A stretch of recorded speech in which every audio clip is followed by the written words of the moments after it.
Pada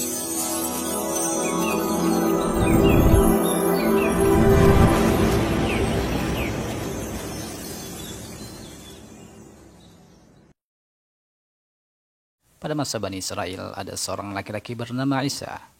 Dia adalah seorang ulama Bani Israel. Setiap saat dia sering membolak-balikkan lembaran kitab-kitab kuno semawi untuk ditelaahnya. Sampai suatu ketika di lembaran-lembaran itu dia menemukan tulisan tentang sifat-sifat Nabi Muhammad SAW. Dia dengan sigap mencatat semua sifat-sifat tersebut yang tercecer di beberapa lembaran. Kemudian dia mengumpulkan menjadi satu halaman. Dan pada akhirnya ia sembunyikan lembaran itu yang di dalamnya terdapat sifat-sifat Nabi Muhammad SAW ke dalam sebuah peti.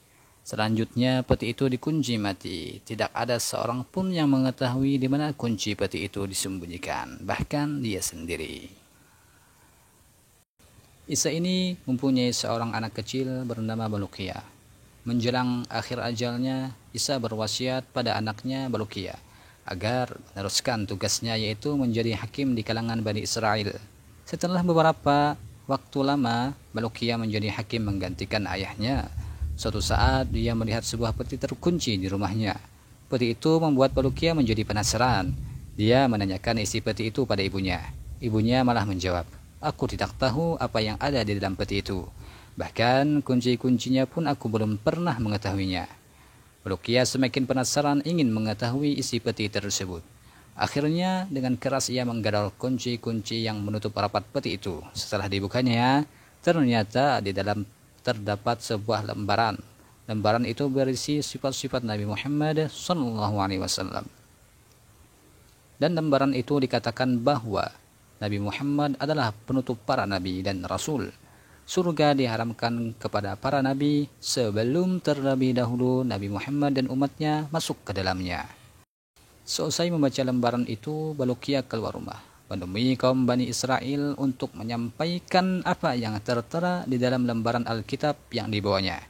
Ketika kaum Bani Israel dengan seksama menyimak penuturan Baluqiyah, mereka berkata, "Beraninya ayahmu menyembunyikan yang diketahuinya sehingga dia tidak menyampaikan kepada kami." Mereka marah. "Jika bukan karena kamu sebagai anaknya, kami akan membakar kuburannya. Sebab dia telah menyembunyikan berita tentang akan datangnya panutan para rasul Muhammad SAW." Demikian mereka menambahkan. Kemudian Baluqiyah berpamitan kepada ibunya untuk melakukan sebuah perjalanan panjang. "Ibu, aku menemukan berita tentang akan diutusnya Nabi akhir zaman.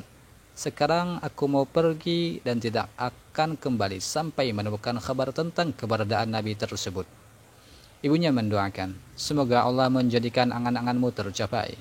Setelah berpamitan dan berkemas, Baluqiyah pergi meninggalkan Mesir dalam rangka mencari kabar tentang Nabi Muhammad SAW. Dia mengelilingi bumi dari ujung timur sampai ujung barat, sehingga sampai di Lautan Tujuh. Di sana dia melihat beberapa keanehan yang tidak dapat dilihat oleh orang lain. Di antaranya, dia melihat suatu pulau yang penghuninya adalah ikan hut atau sejenis paus. Ikan-ikan itu berkata, "La ilaha illallah Muhammadur Rasulullah." Melihat hal itu, Baluqiyah menyapa mereka, "Assalamualaikum." Tetapi mereka tidak menjawabnya. "Kami belum pernah mendengar sama sekali perkataan seperti itu," kata ikan-ikan hut itu. Baluqiyah menjelaskan, ungkapan tersebut adalah sunnah Nabi Adam. Ikan hut itu bertanya, "Dari mana asal kamu?" "Aku berasal dari kaum Bani Israel," jawab Baluqiyah. Akan tetapi meskipun mereka banyak bertanya, tetap saja mereka tidak mengenal Baluqiyah. "Kami tidak tahu menahu Adam, tidak juga Bani Israel." Mendengar pengakuan mereka, Baluqiyah menjadi penasaran. "Kenapa kalian mengenal Muhammad?" Mereka menjawab, "Sejak awal mula Allah menciptakan kami seperti ini, mengucapkan kalimat syahadat yang di atas. Sebenarnya kami berasal dari ikan neraka jahanam." "Bagaimana keadaan neraka jahanam?" tanya Baluqiyah pada ikan-ikan hut. Akhirnya mereka menjelaskan tentang keadaan jahanam yang terkenal mengerikan. Ia adalah lembah hitam yang berbau busuk. Setiap tahunnya ia bernapas hanya 2 kali. Napas pertama ketika musim panas, maka napasnya pun mengeluarkan hawa yang sangat panas. Dan napas kedua ketika musim dingin, maka nafasnya menyemburkan hawa yang sangat dingin.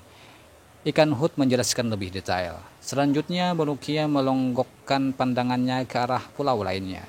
Di sana ia melihat ikan Hud yang ukurannya lebih besar dari yang pertama. Ikan tersebut bagaikan pelepah kurma. Di antara ikan-ikan Hud itu terdapat seekor ikan Hud yang berwarna kuning.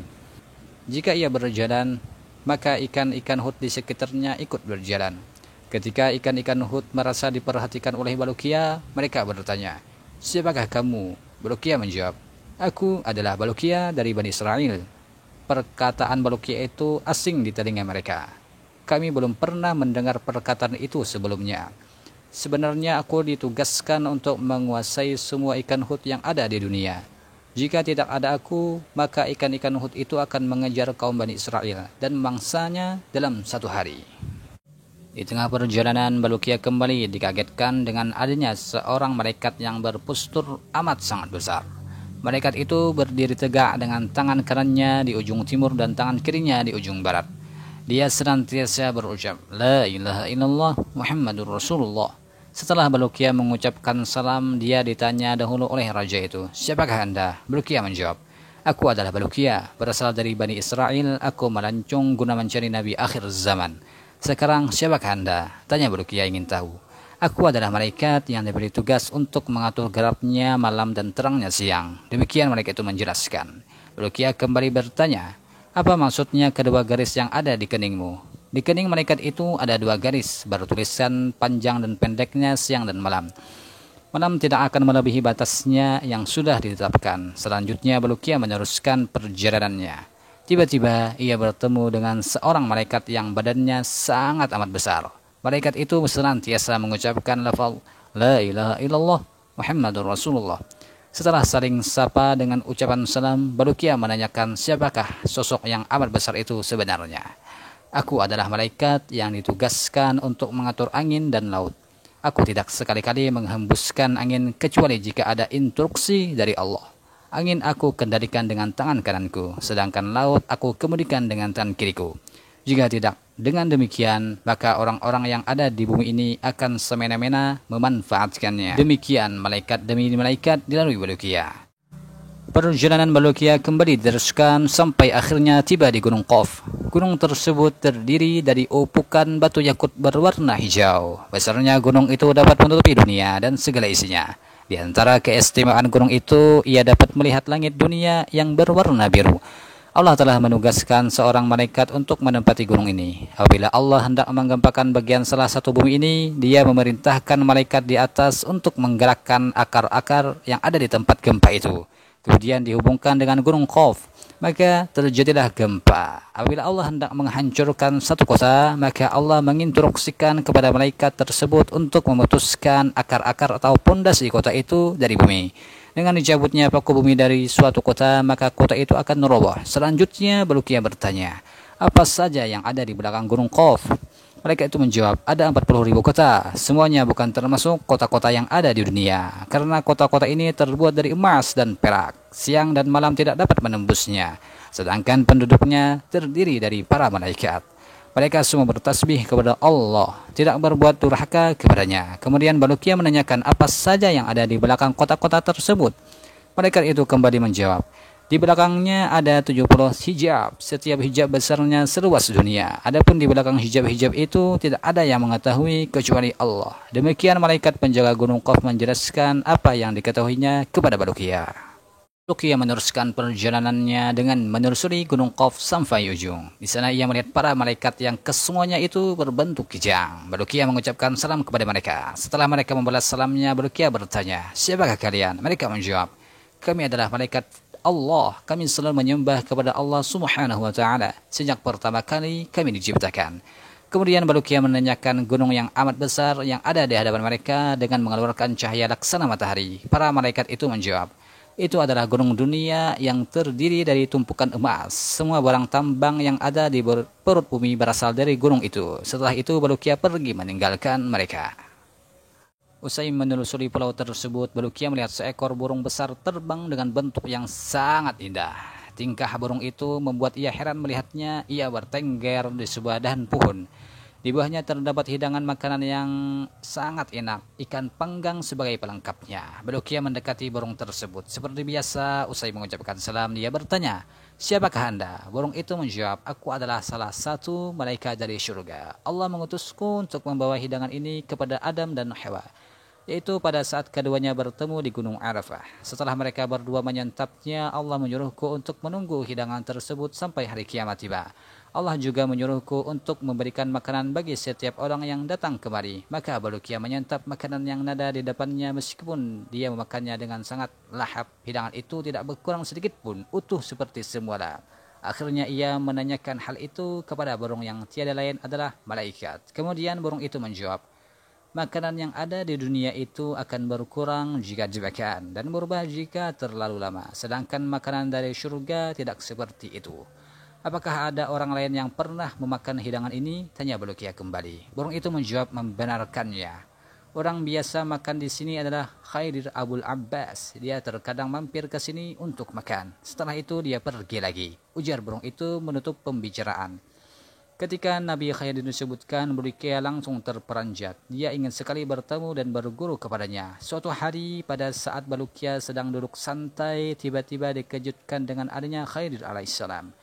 Balukia melihat Khaidir alaihissalam berada di hadapannya dengan pakaian yang serba putih. Dia berdiri hormat dan mengucapkan salam kepadanya. Kemudian Nabi Khaidir pun menjawab salam tersebut. Kemudian Balukia menjelaskan maksud perjalanannya. "Wahai Abul Abbas," atau Nabi Khaidir, "aku pergi dari rumah demi mencari seorang Nabi akhir zaman, sehingga pencarianku sampai ke tempat ini dan bertemu denganmu. Karenanya sudilah kiranya Anda memberitahuku di mana Nabi itu berada." Nabi Khaidir alaihissalam pun menjawab, "Sesungguhnya Nabi akhir zaman tidak akan lahir pada masa sekarang ini. Kamu tidak mungkin dapat bertemu dengannya. Wahai Balukia, tahukah kamu berapa jauh jarak perjalananmu dari rumah ibumu?" "Aku tidak tahu," kata Balukia terus terang. Nabi Khaidir kembali meneruskan, "Kamu sudah meninggalkan ibumu sejauh perjalanan yang ditempuh selama 50 tahun. Apakah kamu mau aku mengembalikanmu ke rumah ibumu?" Balukia mengiyakan. "Jika demikian, pejamkan matamu," pinta Nabi Khaidir. Ketika Balukia mengejamkan kedua matanya, tiba-tiba dia tak terasa dia sudah berada di samping ibunya. Begitu Balukia membuka kedua matanya, dia melihat ibunya sudah berada di sampingnya. Dia bertanya kepadanya, "Bu, apakah engkau melihat siapakah orang yang telah membawaku kemari?" Ibunya menjawab, "Aku melihat seekor burung putih membawamu dan meletakkanmu di sampingku." Setelah itu, ia segera terbang kembali. Usai meluapkan rasa rindunya, Balukia menceritakan kisah petualangannya di atas kepada ibunya. Kemudian ia keluar untuk menemui kaumnya. Mereka pun menanyakan ketidakhadiran Balukia di tengah mereka beberapa waktu yang lama. Akhirnya Balukia menceritakan semua peristiwa-peristiwa aneh yang dilihatnya selama dalam petualangan mencari Nabi akhir zaman. Mendengar isi kisah tersebut, kaum Bani Israel menulis semuanya, tidak ada yang terlewat. Kegiatan menulis kisah dari petualangan Balukia ini tidak dapat diselesaikan selama kurun waktu 40 tahun. Konon, Balukia dikaruniakan umur untuk hidup di dunia selama 1000 tahun. Wallahu a'lam bishawab.